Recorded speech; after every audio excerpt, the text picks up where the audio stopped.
Halo guys, pada video kali ini kami coba menginformasikan salah satu lokasi wisata yang ada di daerah Puding. Bukan puding agar-agar ya. Puding. Masih di wilayah Aceh Besar. Jarak dari kota Banda Aceh bisa ditempuh dengan waktu 1 jam. Dengan kecepatan rata-rata 60 atau 70 km per jam. Berarti 70 km. Jangan ngebut-ngebut ya, walaupun jalannya bagus, namun jangan ngebut karena di sana banyak binatang. Hati-hati ya. Nah, binatangnya diantaranya adalah sapi, lembu, kambing, dan monkey. Yang paling bahaya di sini adalah yang namanya sapi. Si sapi ini dia tidak pandang bulu. Nah, si sapi ini seenaknya saja dia tidur-tiduran di badan jalan. Macam dia punya jalan. Seolah-olah kayak bayar pajak tepat waktu aja si sapi ini. Jadi, kudu hati-hati. Tempat ini adalah tempat yang mirip dengan wisata yang ada di Siron. Karena bebatuannya dan airnya sama-sama bening. Kayaknya ini adalah sepupu dua kalinya deh.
Nah, ini adalah air yang ada di bagian atas.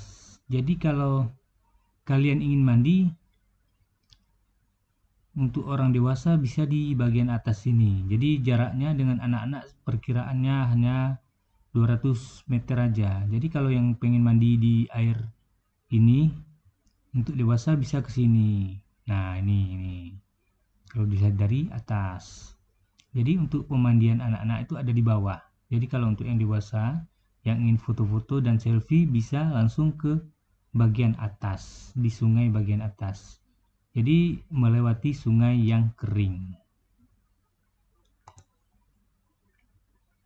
Nah, demikian dulu guys video kali ini. Bagi siapa yang sudah bosan ke laut, ya bisalah mencoba ke air tawar ini guys. Karena sensasinya berbeda.